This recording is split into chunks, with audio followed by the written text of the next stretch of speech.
Welcome everybody to All About the Girls, the podcast. Joining me today is Stephanie Murphy, Executive Director of the St. Joe County Library System. Welcome. Thank you so much for having me, Jenny. I'm excited to learn more about you. I'm definitely a bit of a library nerd. Same. Good. Perfect for the role. So for those that don't know you, kind of just give your brief intro of yourself, who you are, and a little bit about your background. Sure. So my name is Stephanie Murphy, as you mentioned, and I'm the Executive Director at St. Joe County Public Library. I am a mom of 6, and they're getting old, which is crazy to me. You're like, I'm not. How are they? Exactly. So I spent a lot of time in my younger years being at home, and I actually did management right out of college, but was not ready. Like 21-year-old me was not ready to tell people what to do. I understand Which that. might surprise my siblings since they always thought I was pretty bossy. They're like, bossy lady over here. Yep. So, but I wasn't ready. So I did a number of other things and really started my career in libraries about 15 years ago. And it was a real surprise to me. I didn't know. I had taught preschool before my youngest was born, and had the library coming with a bookmobile in LaPorte to my classroom.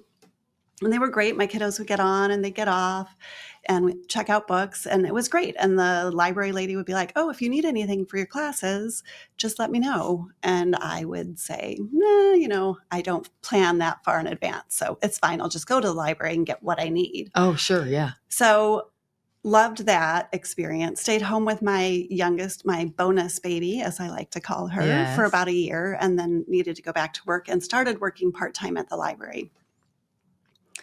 And then I found out some basic things that libraries do, like place holds on things. Like you can request books online and they'll just pull it for you and have it waiting for you. Oh, I love that too. Great point. So all those years, the library came to me. And I was going to the library every week. Nobody ever told me that. And so then I went, what else do libraries do? And I found this amazing world of libraries, and I've just been loving it ever since. So I started as just a front desk clerk in youth services at LaPorte Library, and then did a bunch of different roles there. And then I was the director in New Carlisle, and now I'm in South Bend. So I just love it. And you're absolutely right. I have found the same, as we talked a little bit off camera. The library systems that I have gotten to be a part of, because I travel a lot, I'm throughout all of Northern Indiana. And so it's such a great place to get to know. And you're right. The programming and the opportunities are endless. I had no idea they're there, and I'm still probably learning. And I went to libraries growing up. Like I remember checking out VHS back in the day at our local public library. That's a great one. Or even like CDs or podcasts or like any sort form of media you can kind of get into. And that's stuff that I didn't know about either, but you're right. Right. Yeah. Right. And I forget about this as we grow up. My mom still visits libraries wherever she goes for the book sales that most every library has. So she's got to get her audiobooks and her books there. Yes. And we should definitely talk about yours as well, because I know you guys have a book sale too. But tell us a little bit about yourself as far as what motivated you to pursue the career. Obviously, it sounds like this interaction with the bookmobile. Is that kind of how it motivated, or was it really working there part-time and finding all of those great programs and services? Yeah, it was really working there part-time. Like I knew I liked libraries. I didn't know I was going to love libraries and love working in libraries. And it's really this larger community impact. Like I always knew libraries had books. I knew they had story times and all of that sort of thing. But there is this way that libraries make communities a better place to live and to be in that has long-term impacts. So one of the first ways I saw that was when I was a children's librarian in LaPorte. We did a story walk at Kessling Park. It's been, 12, 13 years. You can still go to Kessling Park and do that story walk with your kids and read a book as you walk the trail at the park. Okay, so, I've seen it there. You're absolutely right. Yes, so along the little paved trail. Yeah. So that was years and years ago, and that still has impact on families and making the city a better place to live in. So I love that about libraries, and that's just sort of propelled me to do more. To dive in. And what path took you to the leadership realm? How did you get there? it really was just taking the next opportunity as it presented itself. Just keep saying yes. Yes, just keep saying yes. Like every time I was like, well, I could do a little more. An opportunity would open up and I would just take it. And I love the community building side of it, but I also love the people building side of it. So I'm just a real firm believer that if you put people in a place where their talents are going to shine, like you find the fit, like this is what they're really good at, and this is a job that matches, they're going to be happy. Yes. They're going to love their work. They're going to do great work. And I love that part of it as well. I absolutely agree. Yeah, that's fantastic. And with that in mind, so if you think about your kind of start within the libraries in general, and then your growth within that leadership, how do you define success for yourself, both in career and personal life? What does that look like for you? So in my career, I think success is really having that library be the positive impact in the community, while at the same time having a really great place for people to work, because I think that's important as well. We try to really take care of our people. Having those matches and ensuring it's a match, and making sure they're right where they need to be. And helping them find where is their career growth going to happen and how do we get them there, and understanding that sometimes when you do that for people, they move on to other opportunities, which is great. Like they need to find the job that is best for them. We help grow them where we are. And if their next promotion or their next opportunity is outside of our organization, we love that for them too. Yeah, you want to see them go off to do whatever is best for them and serve you while they're there, but also go do magical things forever. Exactly. Yeah. So, and I love making librarians. So we hire a lot of people who just have bachelor's degrees, and a librarian proper needs a master's in library science. So we help pay for their education. We help get them there. Yeah. I bet a lot of people don't know that either. A lot of people don't know that. That's incredible. I didn't know that. That's fantastic. So, I had no idea. I didn't know that it took that. That's a lot of work. It's a lot of work. The master librarian, that's a lot of work. Plus, I don't know that a lot of people know that, and that you guys help with that. Yeah. And we have the advantage now. Like I was among the first to get my master's degree entirely online. Before I did that, again, probably 12, 13 years ago, people still had to go down to IUPUI and take some in-person classes in order to get their master's in library science. And now you can do it all online, which makes it so much easier to make new librarians. Yeah. And I love that that's how you look at it too. That's really strong kind of perspective, is I want to build all of these people up. That's great leadership. And I will say that I could not have done it without my husband, who's just a phenomenal supporter of mine. Because when you have as many kids as we do, and you're like, I'm going to go get my master's degree, you need a partner who will like just take care of things for you. And just help along the way. Sometimes you're going to have long hours and late nights and early mornings and all that. You're going to need help. Yes. Kids, leave your mom alone. She's studying. That kind of thing, right? It's absolutely super basic, but that's true. So important. I couldn't have done it without him. So let's dive into that. I love that you brought up your family. Tell me a little bit about your family life. How many kids do you have? Tell me a little bit about your husband, maybe how you met. So we met at college, which is like a standard story. So I grew up on the West Coast. He grew up on the East Coast, and we sort of met in Michigan at college. So we just stayed in the Midwest. My family's in Kalamazoo, so we've sort of stayed in that Kalamazoo radius because I love my family. All of our kids grew up together, so there's this cousin group that's really great. Yeah, that's really important too, so if it's an option.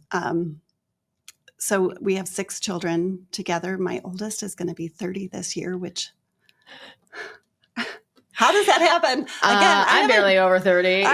Me too. How are my children? Yeah, exactly. So, and my youngest is 16. And so she'll be a junior at Marquette.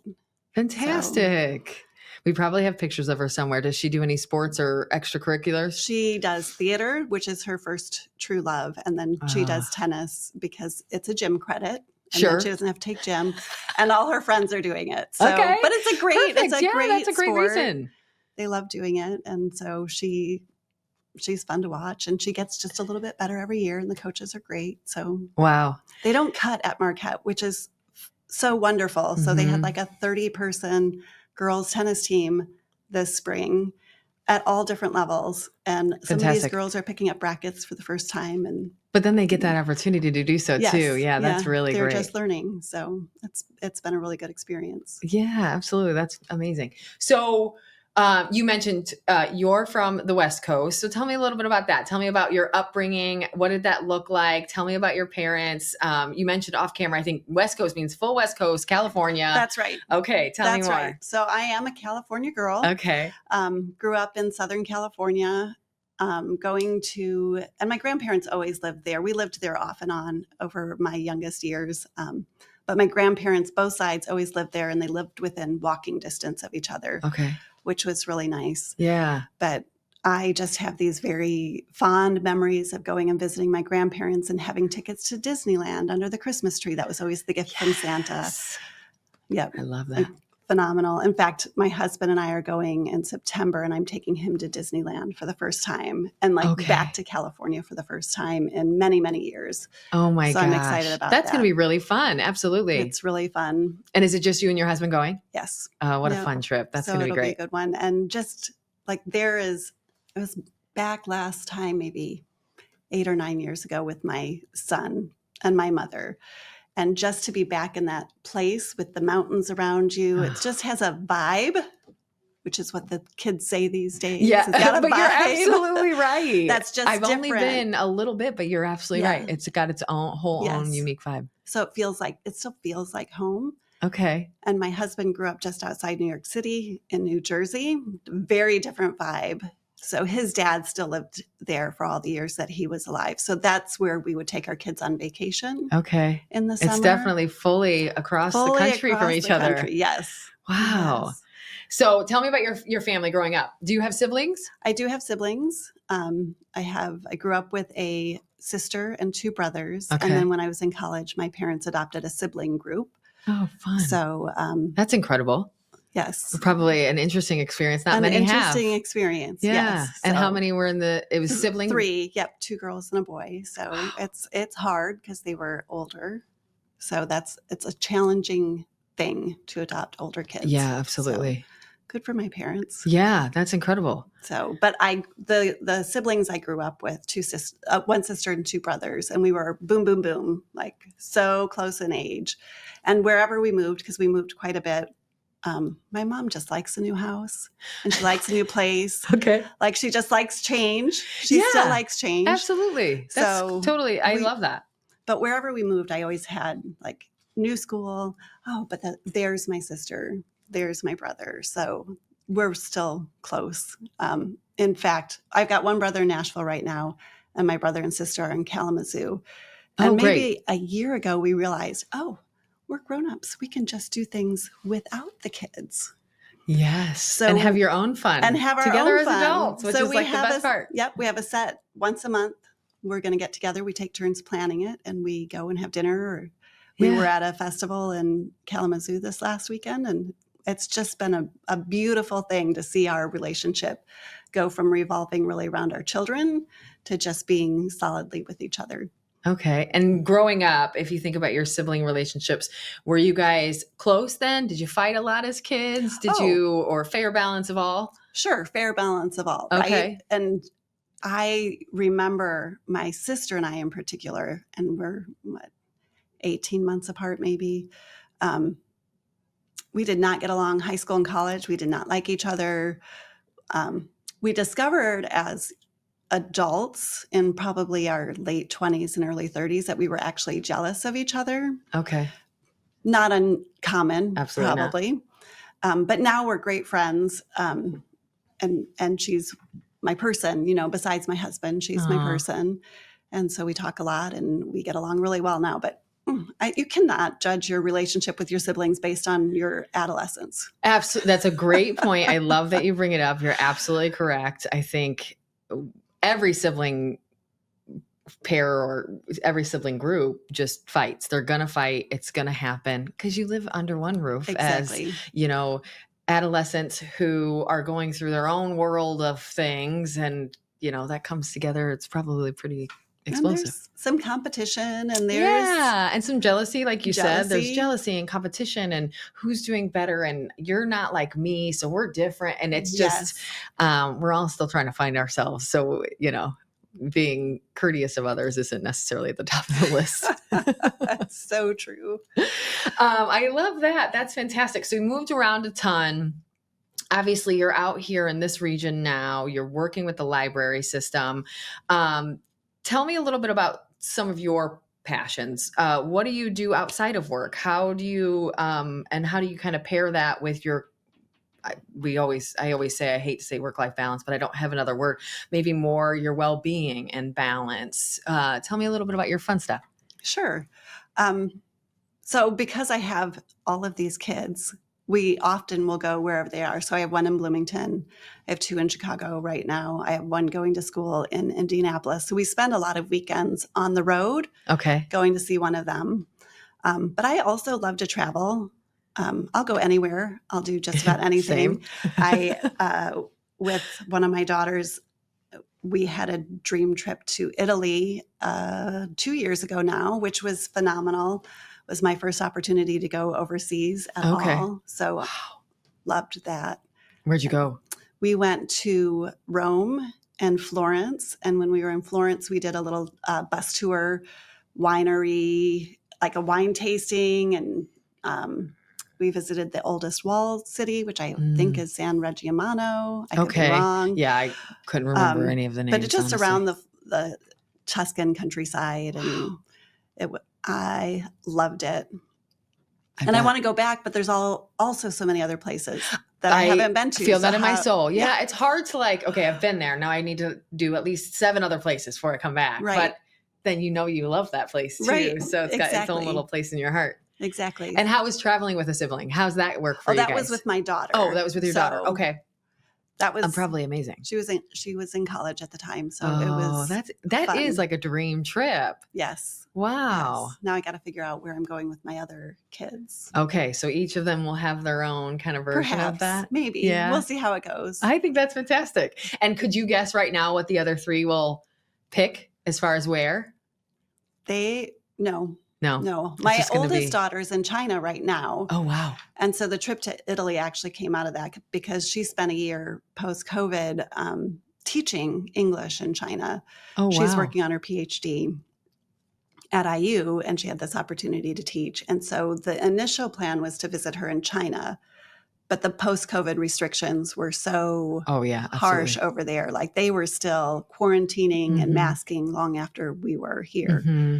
So we're like, well, I guess we're not going to China, but we could go somewhere else.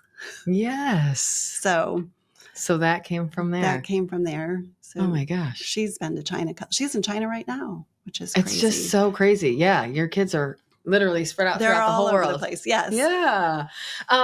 And tell me about women in your life that have sort of been impactful or influential to you. Who are those ladies?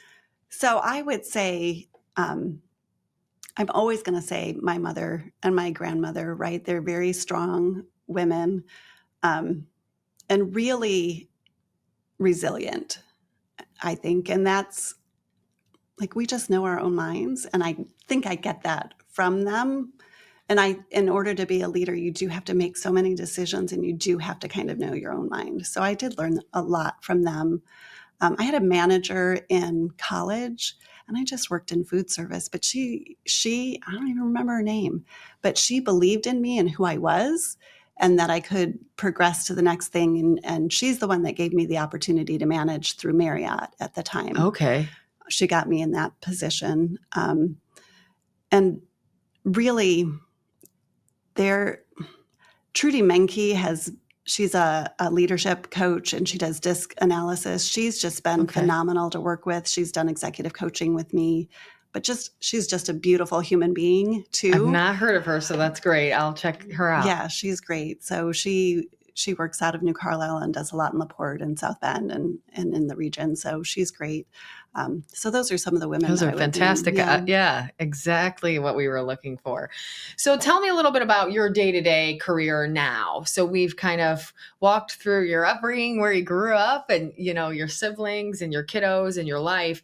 Tell me about your day-to-day within the library system. It's, again, off camera, I mentioned it's a beautiful system. You guys, LaPorte's also, shout out to them too. Yes. Crown Point. We've got some incredible library systems yes. throughout our region. We're really lucky. And yours is one of them. Tell me a little bit about what that looks like for you. Sure. So in South Bend, we have 10 libraries. The main library is downtown South Bend, and then we have some city neighborhood branches, and then we have some township locations. So German Township, if you haven't been to that one, it's off Cleveland Road. Okay. It's sort of got this hobbity vibe to Ooh, it. that's fun. Okay. Really fun.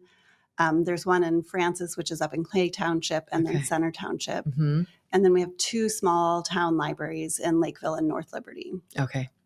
So, and did I miss Center? Did I say Center? I don't think you did. Okay. So Center is south of town. Yeah. Whatever. There's 10 of them. Sometimes I have to think about the list. So we I try to get to them on a fairly regular basis to visit all of them. But we're doing some phenomenal things right now. We're in the midst of summer reading program. So we had a summer reading kickoff party, which we combined really well this summer with First Fridays in downtown South Bend, where they usually close off a block a little further north. We asked them to close the street right by the library too. So we just had music. We had a dance group from IUSB. We had face painting. We were making slime. We had all of these things going on. Fun. And we were all part of First Friday. And I think that night we signed up 800 people for summer reading. Oh, wow. So, and they all got a book, because I want more books in the hands of every house. Absolutely. I think it's so important. So that's really keeping us busy right now. I do, we're hiring, I do some hiring, we're hiring managers. So that's an exciting thing. But we're also we have a 10-year master facilities plan that is taking up quite a bit of my time these days. So over the next 10 years, we're touching every one of our branches, and we're doing renovations. So we've almost completed the renovation at Center Branch. And is this year 1 of the 10? This is year 2. Year 2, okay. Year 2. So we're just about complete with that one. Our LaSalle branch, we just started construction on that one, and we've almost finished the construction documents on a third one. So I don't know if you're familiar with the old Falcons building on Western Avenue, the ZB Falcons. Oh, yeah.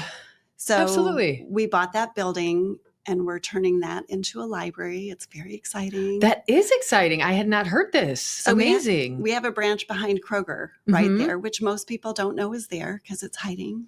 A little tucked away. Tucked away. Kroger wasn't there when that library was built. But you cannot see it from Western Avenue at all. And with everything that's happening on the west side of the county, we just really wanted to bring that branch to a visible place where people who are new to the community would be able to find it. Yeah, there is going to be even more growth in that area. So how can you best, and it sounds like you're thinking that exactly that, how can we best hit them, make sure they know about us and serve them?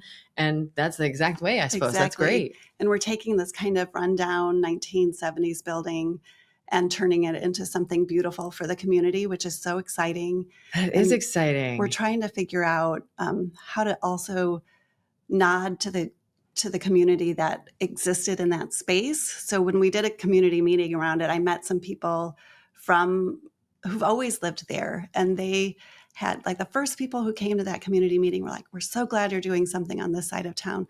We had our wedding reception in that building because the Falcons was a community space already." Okay. Yeah. So absolutely. it will continue to be a community space. So I have a local history librarian that's starting to collect oral histories. And we're trying to figure out, how do we incorporate the oral histories of things that happened in that building before it was a library? And how do we keep those memories and that really important core stuff to who the community is in that building? And then we've taken some of the wood floor, because they had an event space like a gym and dance floor. So we've taken up that wood floor. We've set it part of it aside, and we're trying to figure out, it will probably be part of the circulation desk. So we're trying to like just bring keep the all memories. of this nostalgia that you Yes. can. And yeah, the memories. I think that's really amazing. I was trying to think, and I think that's the reason I've been there is for maybe a wedding reception, Sure. I think. Graduation party. Yeah, something like that. I've been there for sure. Dingus Day. Oh, well, or maybe we didn't maybe keep a bar. One of the two. Okay. I did ask, like, could we? So we do They're have not, a they're not up for bar it, at huh? the entrance, but just for like typing on your computer on. But I'm like, if you've been to Dingus Day, just put a little tap on there as a tribute to Dingus Day. I didn't keep the keg that was in the wall. Dang it. I'm like, what could we do with that? I'm like, no, it's got to go. Yeah. I don't know if it's, an exact fit, but would have been really fun to keep. Right. So I was going to ask, but you already answered. It sounds like all of the renovations are underway. So you're working on that now. Do you have a projected finish date for that? So center should be open September. And then we're looking at winter sometime, like February maybe, for LaSalle. So early next year. Okay. Then we haven't even bid out the Western project. So we're getting close to bidding that out. Then we'll know how long that will take. And then we'll move on to River Park. Wow. So that keeps me very busy. But again, that long-term impact in community, how do you create spaces that are relevant for the long term? We know the size of our collections are shrinking. There's always going to be a place for print books, but the number of people who read digitally, and we have those ebooks for them to check out. Yes. Thank you for touching on that. Yep. But the number of books we'll need to keep physically is shrinking. So what do we do with the space? What will draw people in? What will be a service to the community? So we talked off camera just a little bit ago about our podcast studios. Yes, this is a great one to mention as well. So that's a destination. How do we create destinations at all of our branches?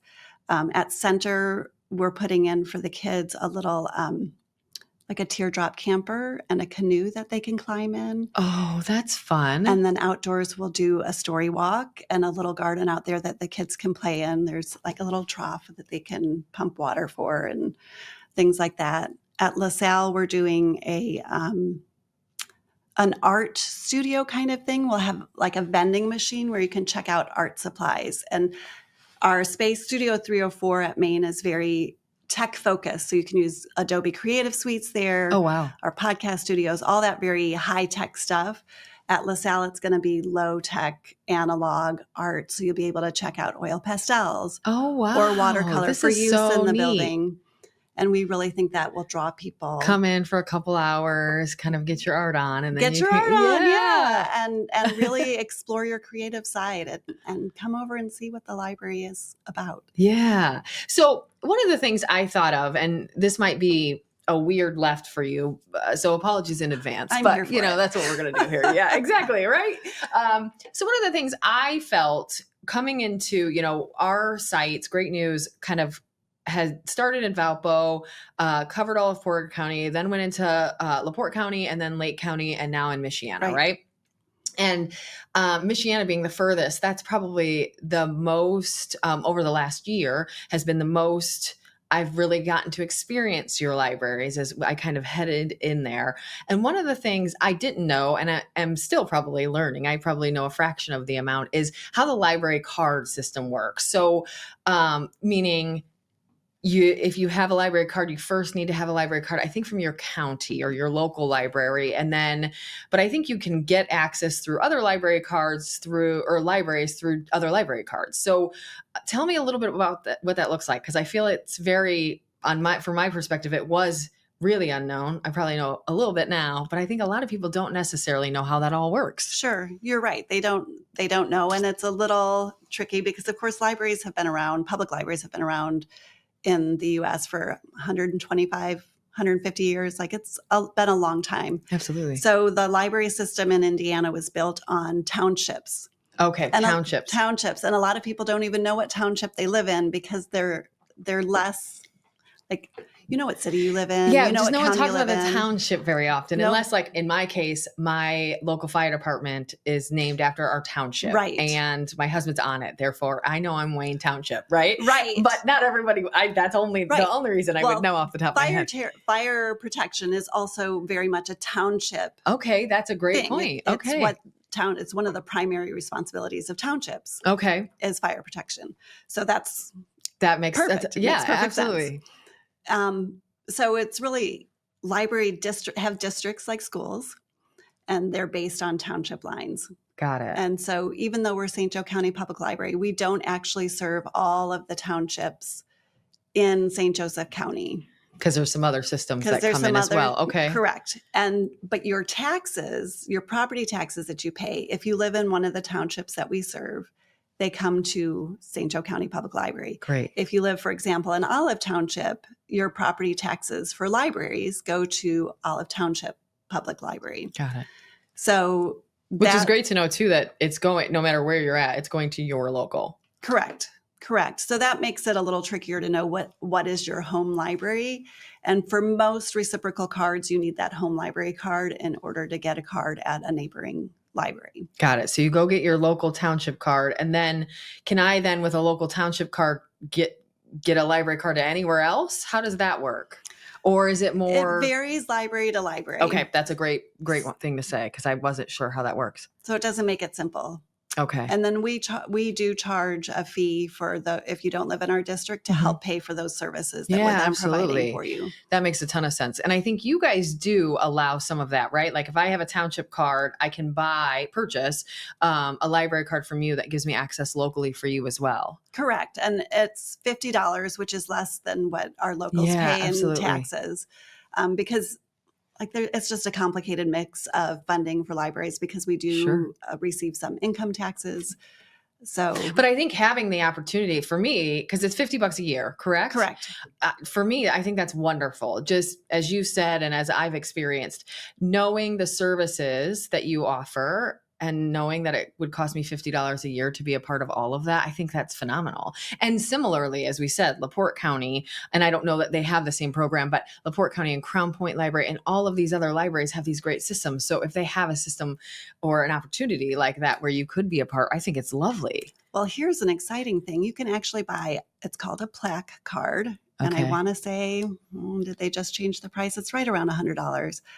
But it will get you access to every public library in the state of Indiana. Really? Okay. So This is very cool. This is right up my alley. I'm very interested. You could check out at any library in the state. So if you're down in Indy for a day, you could check out there. It's kind of a crazy, that's really great. Cool thing that you can do. It is. And I would assume you have to check out and return from the same library. Yes. You can't just be going crazy all over the state, but that's really wonderful. Yeah. That's a wonderful thing for folks like me who I travel all over, for me, just now Northern Indiana, but I love to utilize them, libraries across the region whenever possible. Check them out, get to know them. I think Julie in Crown Point just had a bunch of she's phenomenal. Shout out to her. But I think we see like her new paint projects and all of the kind of upgrades she's worked on so hard. You get to go check them out. And I think that's really fun. Right. Yeah. And the beautiful thing about libraries anywhere, public libraries in the US, is that it's one of the last places you can go and just be and not spend any money. Yes. Well said. You can hang out. Just be. Even if you don't have a card, you can take your kids there in the summer when it's hot out, and you can sit in nice air conditioning. You can read a book with them. You can play with the toys. That every library has toys. Crown Point has a great play space. Yep. I mean, all the libraries really are built because we know play is so important to early literacy, right? Yep. So we have these play spaces, and it won't cost you a penny. Yeah. Which is really a phenomenal thing. Yeah, it is. And I think it is. It's such a resource. I think we are seeing a kind of a lot of attack politically. So how can we help them? And I think it is. It's spreading the word. It's pushing them out there. It's visiting those libraries. Again, everyone is so different. And that's a wonderful thing. Every time I go into a different library, whether it's kind of Lake County, LaPorte, Crown Point, whatever it is, you get to learn something new and you find out what they have that's specific to them and their programmings and things like that. And it's definitely worth it. Yeah. What's the one thing you wish everybody knew about St. Joe County Library? One of the things people do know, like we have a lot of programming. We have obviously books. Everyone knows we have books and movies that you can check out. Um, People are familiar with our spaces and our rooms that they can use. I think one of the most unknown things is that if you are an entrepreneur, you can come to the library, and we have this really fabulous, his title I think is database librarian, uh, but this librarian named Scott Sandberg that will help you figure out what you need to do to get your business going. He has access to research databases. So if you want to know how busy is this road I want to Oh, wow. build my business on, he can help you figure that out. If you want to figure out how to Really? do financing for your small business, he can connect you with small business administration. He can help you with the different Like, how resources. do I do bookkeeping? How do I Here's write my a business. business And he can help plan? you. And then he also runs a series of events where we bring entrepreneurs in and we get them on the stage in our auditorium, and we just ask them about their stories and what advice can they give to new business owners. So I think people don't understand that libraries really are this hub and this resource for entrepreneurs and building small business and community. I think that's just a really big unknown. Yeah, that I had no clue. That's lovely. And how do they connect with him? If does it need to be appointment based? You just come into the You can just come libraries? in. Okay, and he's at the main branch, I would He's at the assume? main library on the third floor in our Okay. local and family history department, but they'll do librarians love to do research. So if you want to research your family history, your house history, anything like that, the Oh, I librarians on the love third this. floor love to do that kind of thing. Okay, that's lovely to know. I had no idea. This is fantastic. Okay, so let me catch back up here and see what we have. That was a little, like I said, a little bit of a tangent. I knew it was going to be there, but that's okay because it was really great information. So tell me a little bit about challenges you've faced, adversity you've faced through your years in your current career or anything throughout your time kind of as an adult. What have you really faced that's really formed who you are today?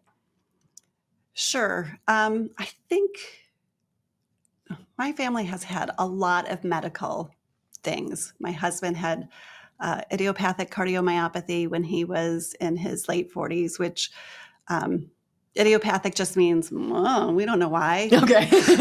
Very random. Just very random.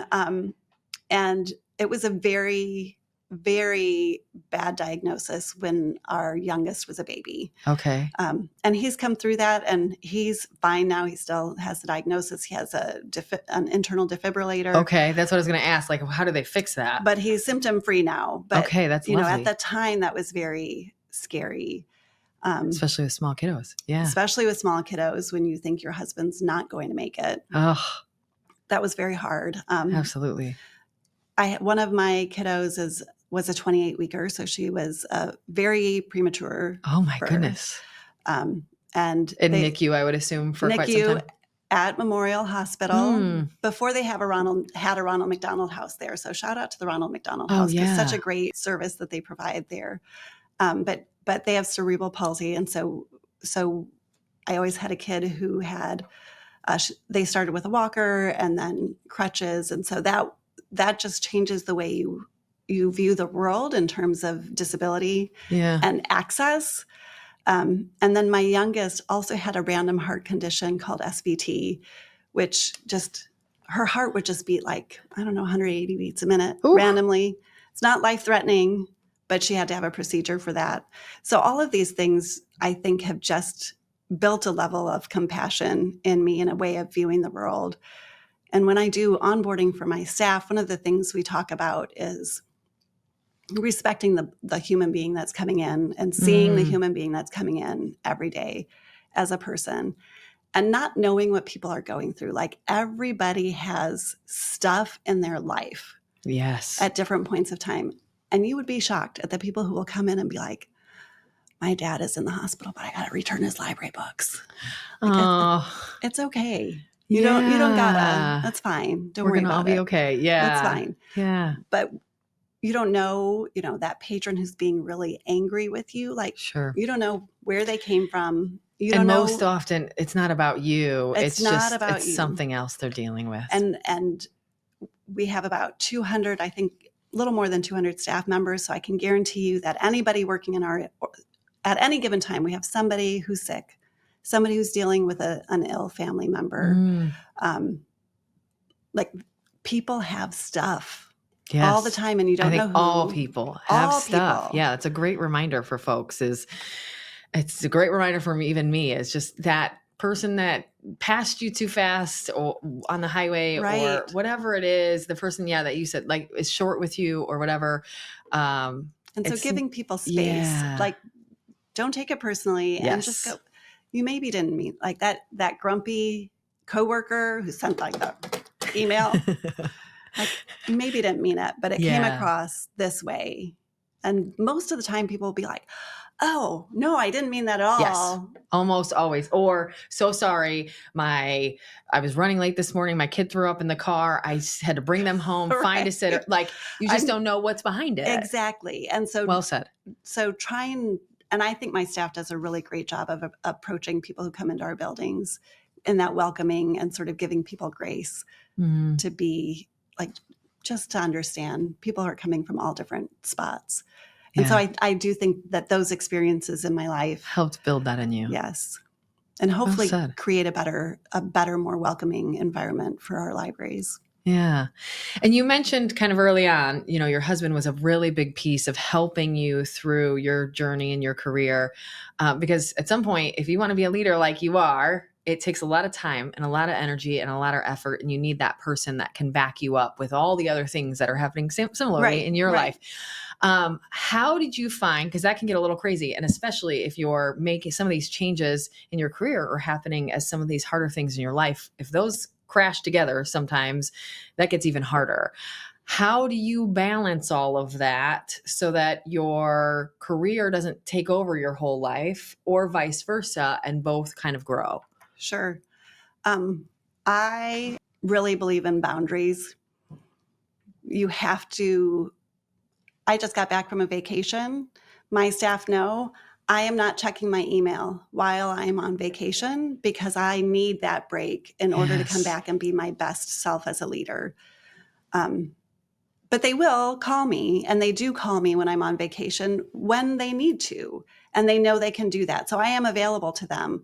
But the day-to-day, everyday stuff, I'm not going to do while I'm on vacation. Yeah, absolutely. And you shouldn't. Because you're right. You need to recharge. You need to recharge, and I think that's so important. And I really, my leadership team, I tell them as well, like if you are checking your email while you're on vacation, the people under you will also believe that is the They're going to feel that expectation. pressure. Yes. And everybody needs to have a break sometimes. Mhm. And I think that is one of the most key things that I can do. Like I try to take my vacation time. I'm not always good at it, but Okay. I try to take my We're always vacation time. improving. Always improving. And then I try to really guard that as time that I'm not working. And Yeah. I think that helps. That's a really great point. I'm terrible at it. I'm getting better as I get more involved. I've been with the company 12 years and it's hard sometimes to turn it off. And especially if you care. And I think Right. between like the people pleaser in me, a little bit of a workaholic and just who I am, it's hard to turn off, but yeah, I'm terrible with boundaries. Well, All great points. and when you do a community-based thing, like the work you do is all very community-based. Mhm. The work I do is very community-based. Absolutely. There's always another event you can go to. There's Yes. always another thing. There's always another person to Breakfast, meet. after hours, Yep. lunch, dinner, whatever it Yep. is, there's always a thing. So being selective, and then also on vacation, I didn't go to something last week that I typically would go to. Okay. And then you have that guilt a little bit, and you come back and you see the pictures from the event and you're like, maybe I should, no, Yeah. you got to maintain some of that boundary in order to come back as your better self, your best That's self. a great point, and I'm going to dive a little deeper in because it's something I think I consistently deal with or am thinking about. How do you said you just have to turn it off. You have to stop or you have to say no. How do you do that well, or is that a process in your brain? Like, do you literally picture, like I mentioned the other day to someone, like plucking that thing out of your brain and putting it away so that you don't think about it?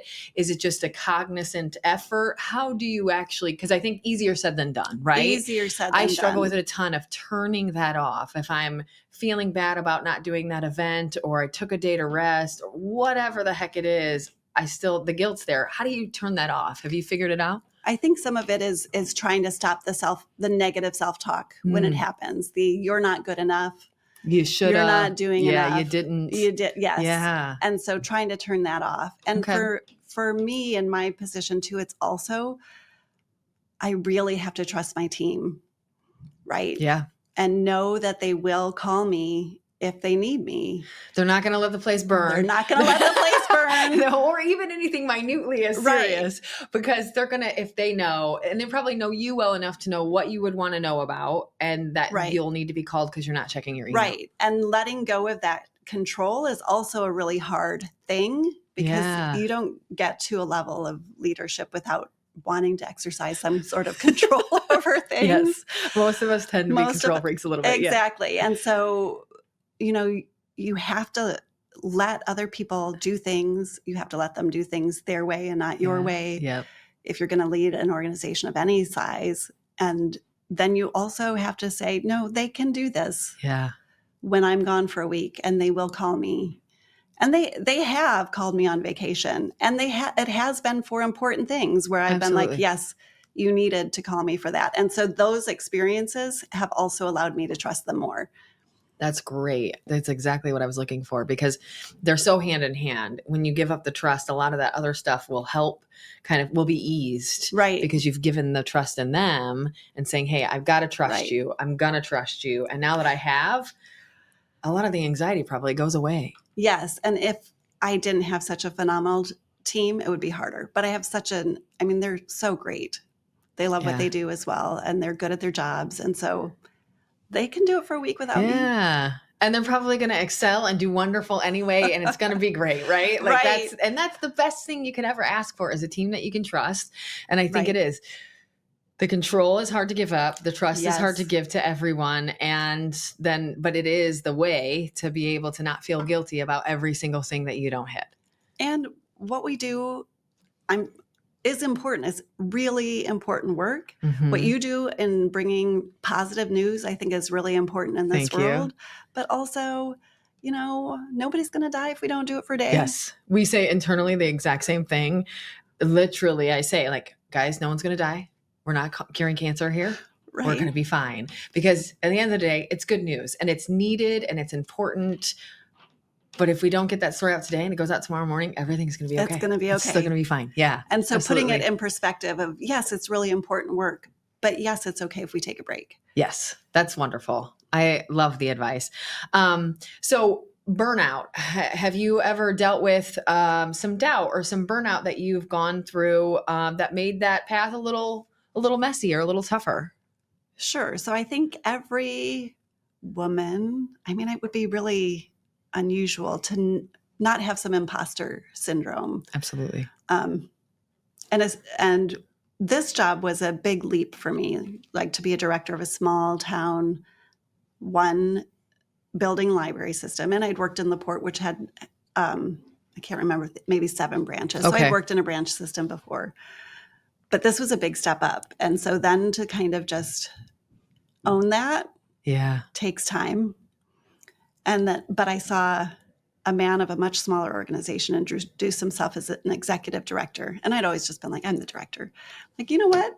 A man would not do that. Right. I'm gonna put that executive on there. Put that executive on there. And so I think this sort of, we all have imposter syndrome. And when you go out and meet people, and there's always, again, it's that negative self-talk in your head that you just have to push down and then step out and do the thing and go, you know what? I can do this. Yeah. The negative self-talk, I think, is huge, and something we could probably never talk too much about, because it is I think you're right. I would say, I'm guessing probably most people, but I would guess almost all women have this kind of pressure from the world to be better and smaller and smarter and more beautiful and more fake and all of the things. It's just an impossible standard that we're always trying to live up to. And so we're all going to have that at some point, but it's fun. Especially in what we do, we probably see this more than most, to see what other people see and the people that have that, right? I think we all have this crazy negative self-talk we're always trying and striving to do better and to do more. But then we meet people in the community that think we already are the better and the more, that we are striving so hard to be. And so I love to see that other side of other like friends and coworkers and team members, what they maybe see in themselves. And as you try to grow them and get them to see what we see, then the community sees it too. And so that reflection starts to come back more often, which is lovely, but that's hard. Exactly. And you have to push it down 100 times before other people kind of, that you see it from other people. Because again, most people don't rate a restaurant unless they're upset. They don't go on Yelp and say lovely things about a restaurant. It's the same with humans. We don't often say, man, you seemed really confident in there. Good job, right? We probably should. I said it all about the girls, the event. We should all say more of those things that we're thinking, because we could all use them. And almost never do we already think it about ourselves. And I think pushing that negative self-talk down is a great way to start. And then it grows hopefully into, and other people hopefully giving you some feedback that's the exact opposite. And then we learn what other people think of us. Right. And I think, it's important also, and this is, I'm not young anymore. I'm not old, but I'm not young. And you get to a point where you just kind of like yourself. Like, yes. This is just I feel that in my soul. Yes. This is just who I am. And if other people don't like it, they're just not my people. And that's okay. Yeah. And that's okay, because they have people for them. Yes. And that's all right. But it took me, 50 years to get there. I'm working on it at 42. and that takes a lot of time. And it's just, I think your body kind of does this, but I think your like comfort in who you are kind of does this as you age. Mm-hmm. And I think that's a really good place to be in, when you can say, you know what, I like myself, and I'm maybe not everybody's cup of tea. Yes. That's okay. I think it's absolutely with age. I think I've seen it. I'm seeing that trickle in myself. And I have a friend who's in her early 50s, one of my best friends, and has that full force. And it is undeniably amazing to see. Like, but again, she 50 is so, years. But it took her 50 years. And she says the exact same thing. Like, my 40s were all about building myself up and getting out there and kind of figuring out who I was and actually being that. And 50 is to love that no matter what anyone else thinks. And it's so cool to see that, because I'm starting to see some of the 40 stuff in myself. And I'm like, okay, I get what she's saying. And I can't wait for that. Like, that's what a cool onus thing to have. Like, she gets to fully own who she is and love it. And that is something that, and there's still, I wish it didn't take 50 years, but nugget, but the practice of like swatting it back down, it just is easier to do. Like, stop it. Yeah, just like literally. We've done this 100 times. Every time I do this, it works well. Let's just keep doing it. That's right. That's right. Well said. These are the things I think we can all learn. And like I said before, the premise of the podcast is to give some folks to relate to, and some incredible women to be inspired by and learn from. And this is the stuff I personally, and so I hope others can learn too, is just really being aware and learning through the process of our lives and the changes that we face throughout that. And hopefully, coming out to I like myself, and that's cool. It's okay if nobody else does, or others don't, right? Like, there's always people, you're always going to have your people. And you don't have to be who you're not. You know, if you go back to talking about my sister and I as teenagers, she was an athlete. Like, she played soccer and volleyball, and she was good. She played soccer in college. Okay. Not me. So you have that like, I wish I could be. Yeah. But then you're your own amazing self. But I didn't need to be her. I needed to be me. And so that also, as you get older, I think you just get more settled in who you are, and being okay with not being who everybody else is. It's something I really, with my own daughters in particular, have tried to like instill in them. Yes. As soon as you keep doing that and figure it out, as soon as you figure out the fastest route to it, please tell everyone, because I think we see that a lot. And same thing with this podcast and with our annual event. A lot of the feedback is we have to get these conversations to the younger women. How do we get them to the 12, 16, 18, 22 years olds? Because we're seeing they're all going through, whether it's bullying in school or it's making all of those adult decisions when we're like 17 about what, 16 now, where we're going to go to school and what we're going to do for the rest of our lives.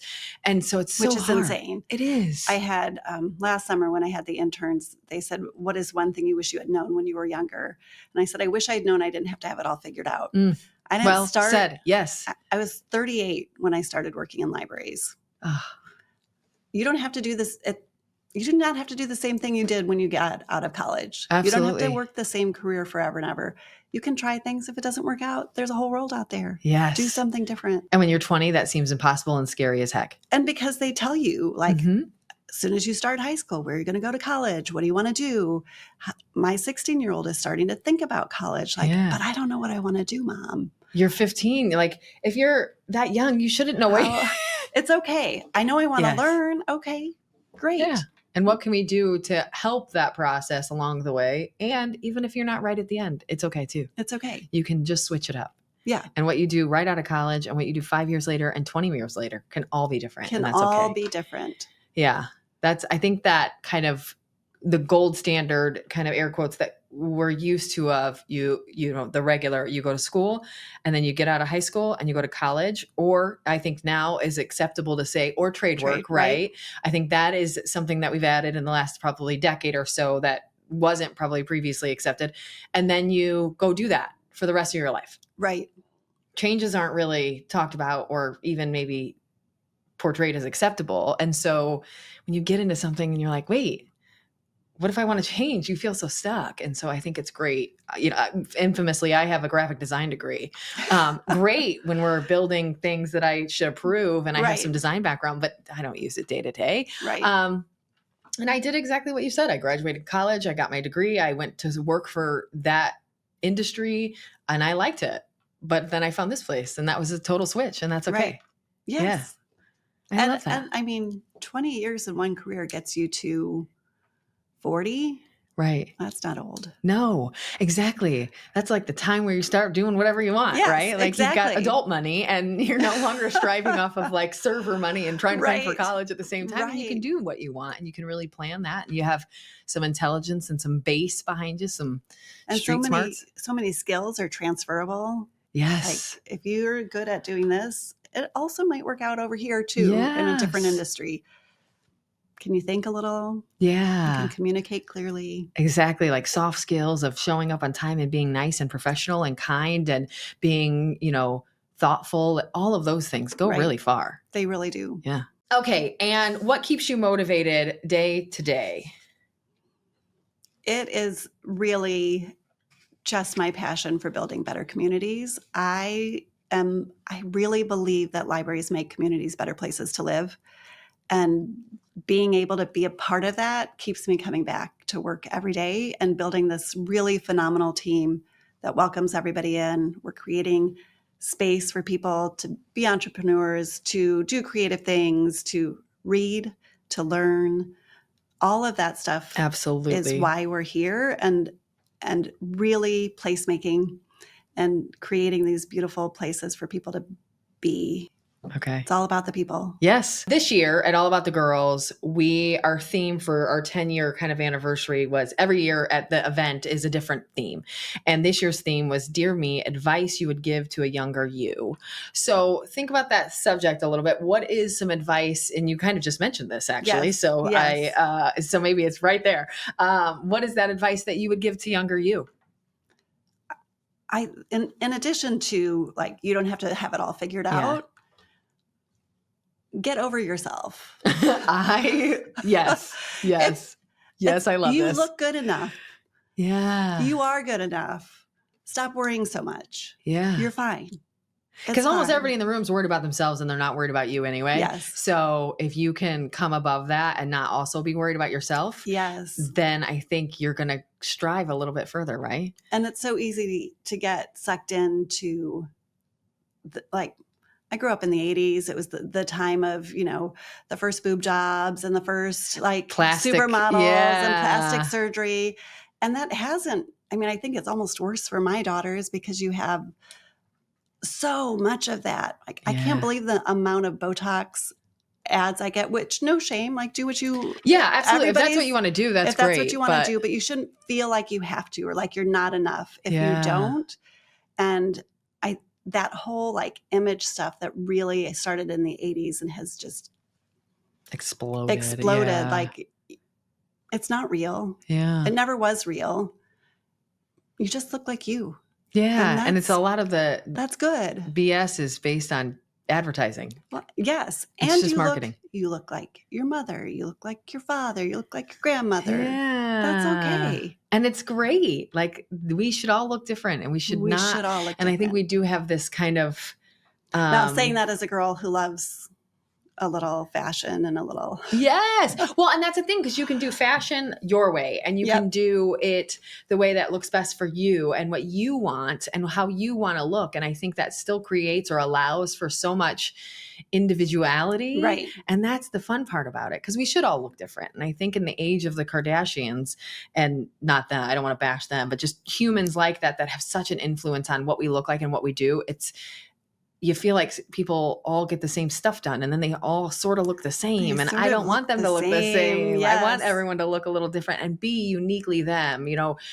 And I do think in some ways it is better, because I do think there's more variety that my girls are seeing than what we saw in the 80s. And when everyone's looking at the same magazine. Yes. Yeah. Now we're being fed more. As opposed to Instagram, where you're seeing all different kinds of creators and you don't have to be plugged in and know the right people in New York in order to sort of make it. I do think there's more variety of style out there than there was back in the day, but it's a mix. It's always a mix. Good and bad. Yes. Yeah. And we'll always have extremes and all of those things, but you're great advice. So tell me a little bit about fall at the library and what folks can expect.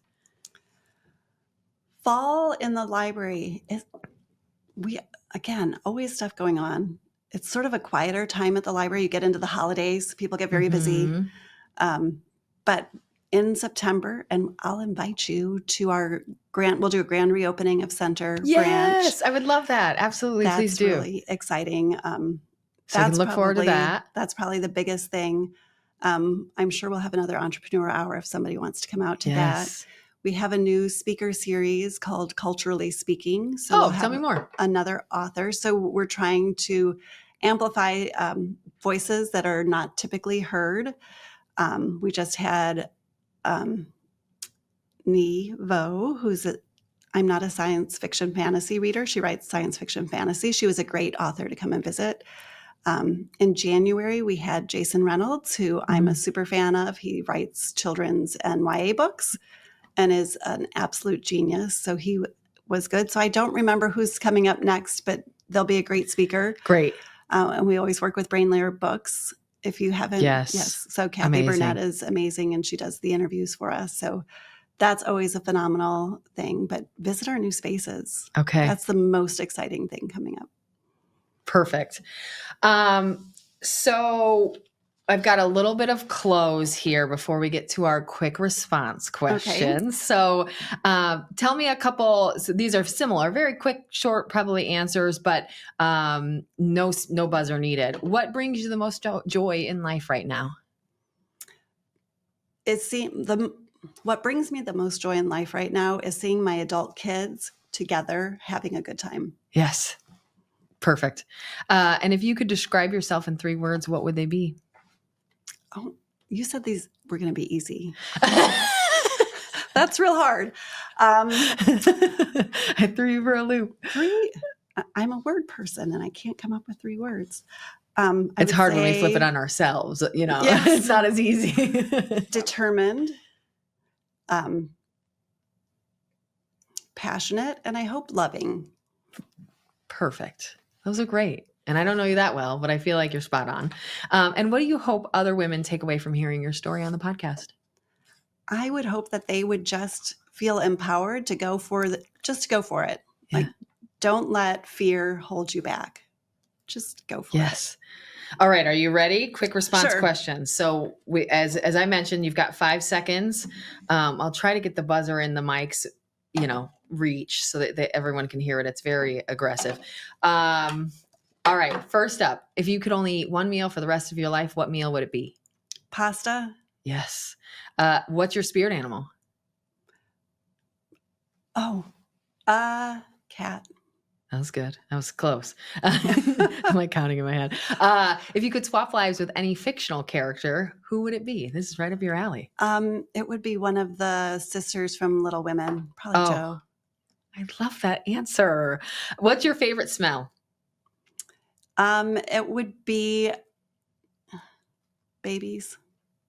That's such a good smell and spot on. Like every mother or aunt or anyone knows exactly what that is. Cats or dogs? Dogs. What's Weird, because I said my spirit animal was a cat. That's okay. You can be a cat and love dogs. Yeah. That's okay. It's that chill life of a cat, right? That's like right. Yeah. Sit in the square of the sun and just hang out. And then just move as the sun does. What's your most used emoji?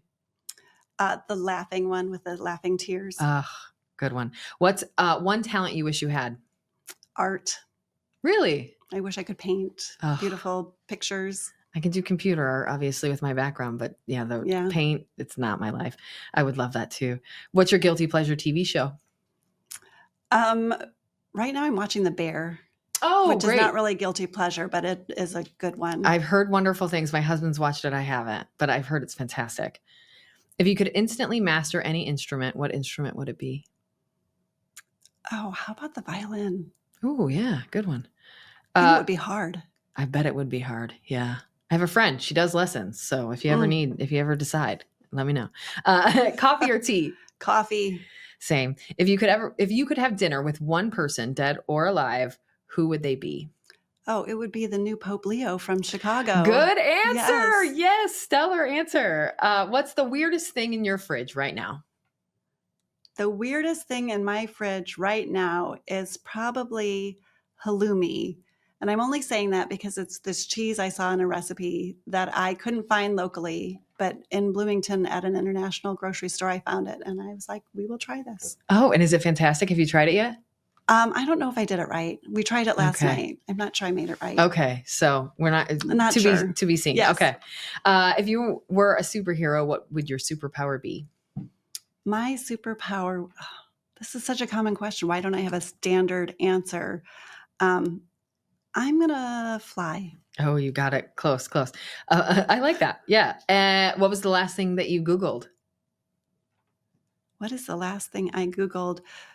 South Bend Cubs game. Oh, perfect. Shout out South Bend Cubs. And what's one word your best friend would use to describe you?